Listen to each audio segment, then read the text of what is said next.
China is the most populated nation on Earth and home to a booming organ transplant industry. However, over the past decade, reports have emerged that the majority of organs are not sourced from death row prisoners and donations, as stated by officials, but rather from innocent prisoners of conscience, murdered on demand. Researchers across the globe are uncovering new evidence that shows the true nature and scale of these abuses. In June 2016, 3 independent investigators jointly published a 680-page report of irrefutable evidence. China, to my knowledge, is the only country in the world where the government-run industrial program kills people and sells their organs. Endless hospitals in here. We go into them in great detail. That we're talking about a very large hospital, endless amounts of transplant surgeons and transplant teams.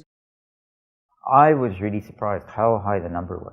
I mean, as I say, it's multiple between 6 and 10 of the official figures. Hearings were held by the U.S. Congress, the British Parliament, the European Parliament, and the Canadian Parliament. The U.S. House of Representatives unanimously passed a resolution condemning the systematic state-sanctioned organ harvesting from non-consenting prisoners of conscience. China's killing for organs is making a major appearance across media outlets all over the world.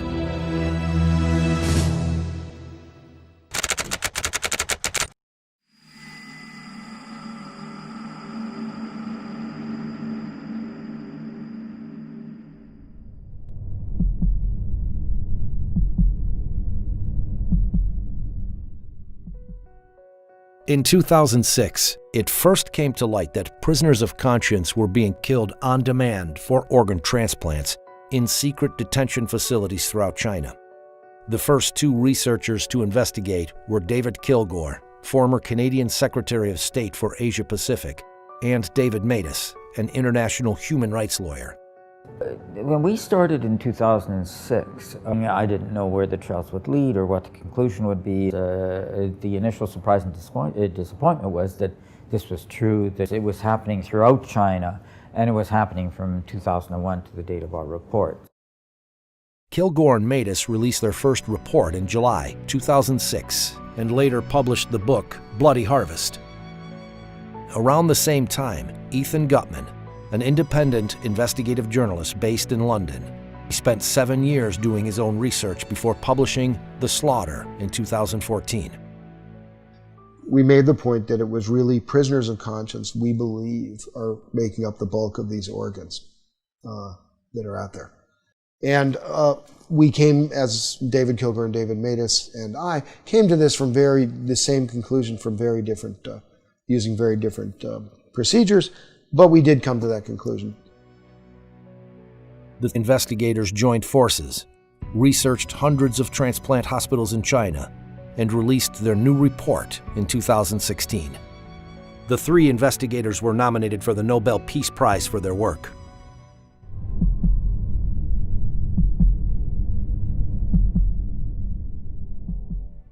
Discovering exactly how large the transplant industry is in China and how many victims there have been is difficult. The researchers spent a decade piecing together the evidence. For example, in September 2013, Director Zhu Jiye of the Liver Transplant Center at the People's Hospital of Peking University told China Economic Weekly, "Our hospital conducted 4,000 liver and kidney transplants within a particular year." So we had to cross-check everything. So when we had posted volume numbers, we cross-checked it against staff, against beds, against research publications, against media reports, against the purchase of immunosuppressive drugs. I mean, every which way we could. And what we were able to do by all this cross-checking is develop a consistent picture. And in that particular case, we came to the conclusion that yes, this claim of 4,000 was real. Shenzhen Central Hospital, they have 500 beds. It's actually over that now. 500 dedicated transplant beds. Now, they were claiming in their internal communications at several points to be doing 131% occupancy. What that means, again, 20 to 30 day stay, what it suggests is they're doing about 5,000 transplants per year. These examples show that China's official claim of 10,000 transplants per year is easily surpassed by just a few hospitals. But these two hospitals are just the tip of the iceberg. The investigators found that more than 1,000 transplant hospitals applied for permits from the Ministry of Health in 2007 to continue doing transplants. That suggests these hospitals met the ministry's minimum capacity requirement for transplant centers it certifies. 169 were eventually selected. If you assume hospitals just operating at the minimums, never mind our actual estimate is closer to 100,000 a year.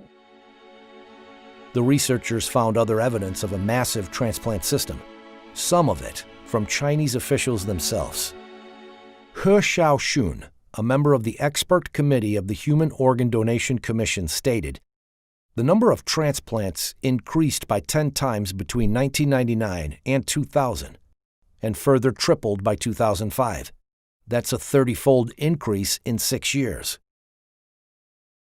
Wu Mengchao, known as the father of liver surgery in China, told the media in 2011, "China now performs the most liver transplants in the world."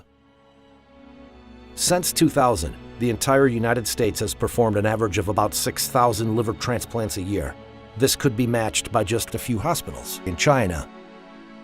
That they had this endless supply of organs available on demand, and the only limit was capacity. And so what you saw after 2001 was this huge building boom. New beds, new wings, new hospitals focused on transplants. And so that the volume, when the system's operating at capacity, increased year by year. The report shows that just the 169 hospitals approved by the Ministry of Health could have performed over 1 million transplants since the year 2000. Many more hospitals were also doing transplants despite not having been certified.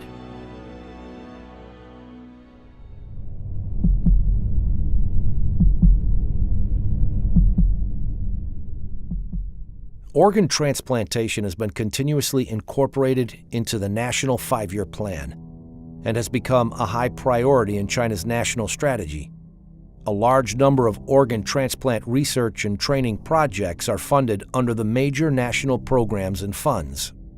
The investigators found that China International Transplantation Network Assistance Center, CITNAC, listed transplant prices for foreigners on its archived website. It was bringing in about $9 or $10 billion a year, this industrial transplant operation going on across China now.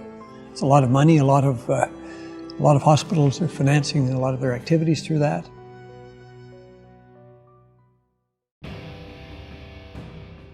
They're watched very, very closely indeed by the top leadership, so they're fully aware of this, as well as the fact that Wang Lijun, one of the Bo Xilai, who was a contender for the Chinese presidency, this was his right-hand man. He was the most famous policeman in all of China. Here he is directing organ trafficking. I mean, he had a center which did this. He was given an award for doing this, and specifically for coming up with a new lethal injection method. He did thousands of transplants by his own admission. In the award ceremony, he talks about that. CITNAC website stated, "We need to give all of the thanks to the government for the support extended for our completing such a large number of organ transplants every year. This is a one-of-a-kind in the world."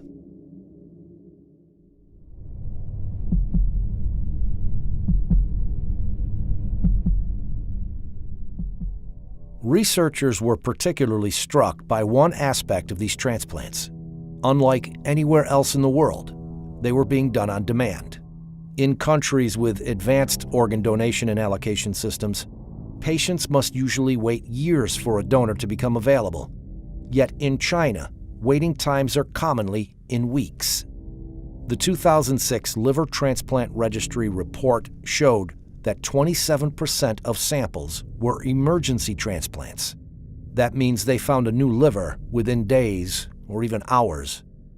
It was back in 2005 when a patient of mine who has been on the top list of patients for human heart transplantation, came to me one day and told me that he was told by his insurance company, his Israeli insurance company, to go to China in 2 weeks' time as he was scheduled to undergo heart transplantation.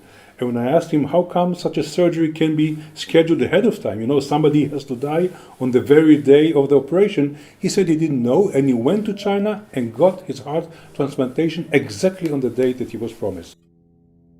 One hospital in southwest China claimed to have donors seeking matched recipients, and also promised, in case of failure, we will continue to perform transplants until one is successful.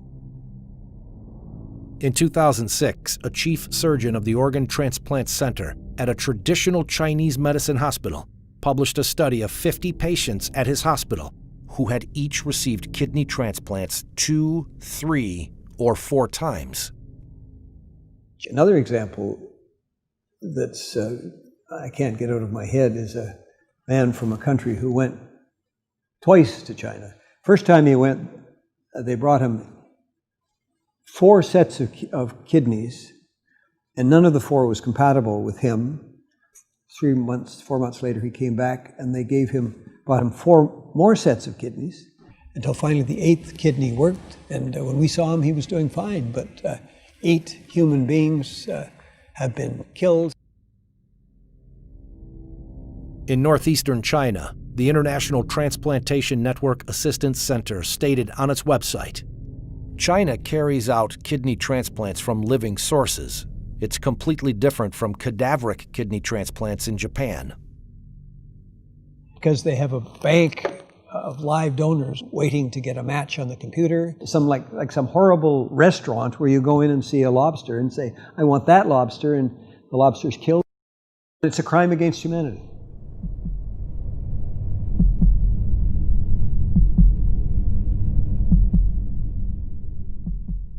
The Chinese government claimed that the vast majority of organs came from death row prisoners, and later, donations. However, international organizations estimate that the number of death row executions at thousands each year since 2000, and decreasing. Chinese tradition requires that bodies remain whole after death. There was no organ donation system in China before 2010. Even today, there are very few donations. Therefore, these 2 sources combined account for only a tiny fraction of all transplants performed in China.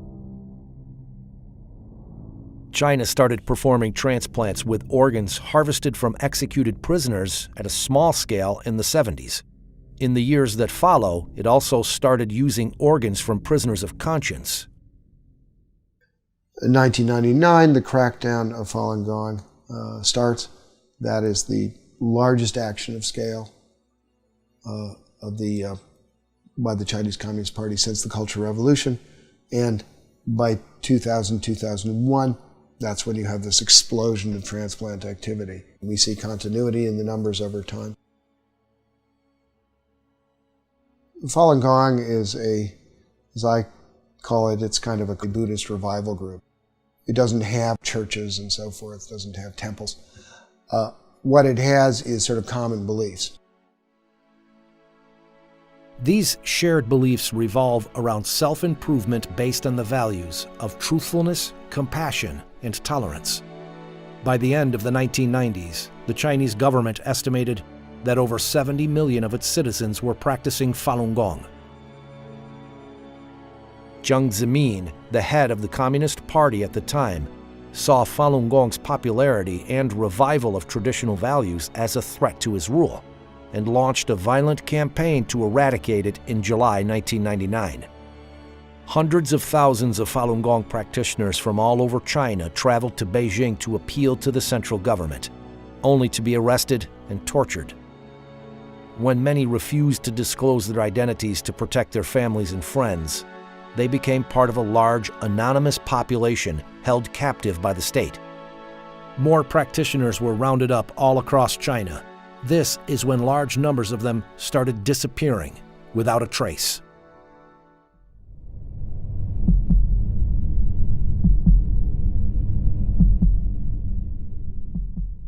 The official line in terms of repression of Falun Gong of the party is bankrupt them financially, ruin their reputations, destroy them physically. So that the vilifications destroying their reputations, the organ transplants is destroying them physically.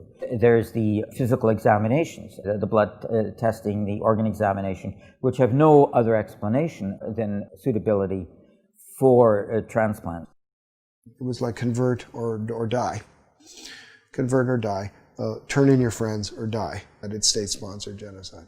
We did not expect, after the Holocaust, to see this kind of medical corruption come round again.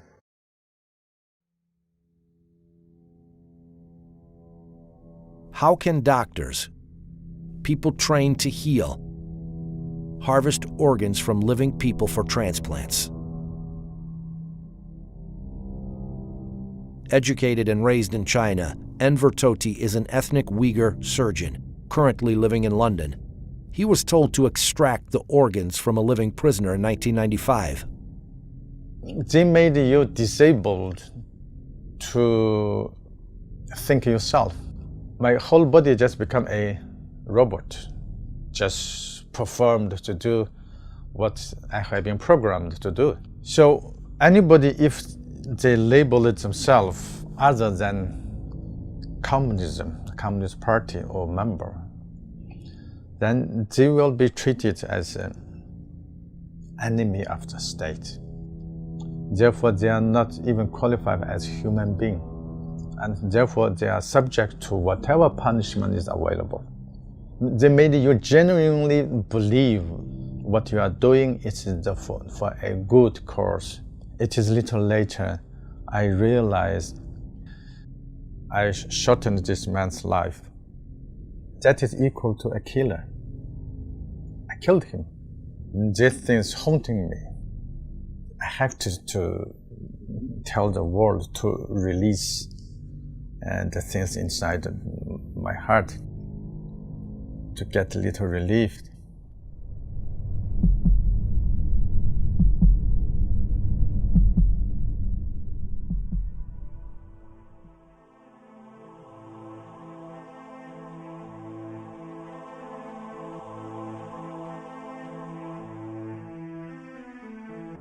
In February 2017, Freedom House, an international human rights watchdog, published its own report on religion in China. It noted that a review of available information regarding organ transplants had found credible evidence suggesting that, beginning in the early 2000s, Falun Gong detainees were killed for their organs on a large scale. It added that the large-scale disappearance of young Uyghur men, accounts of routine blood testing of Uyghur political prisoners, and reports of mysterious deaths of Tibetans and Uyghurs in custody should raise alarm that these populations may also be victims of involuntary organ harvesting. I think, Gina, the first thing before you believe or you decide whether or not you want to believe is you have to learn the facts. The facts are there, the books are there, the research is there. Read it. Once you read it, I'm sure there will be no other way for you but to believe it. And I'm talking about the physician, have all to be together in order to stop it immediately.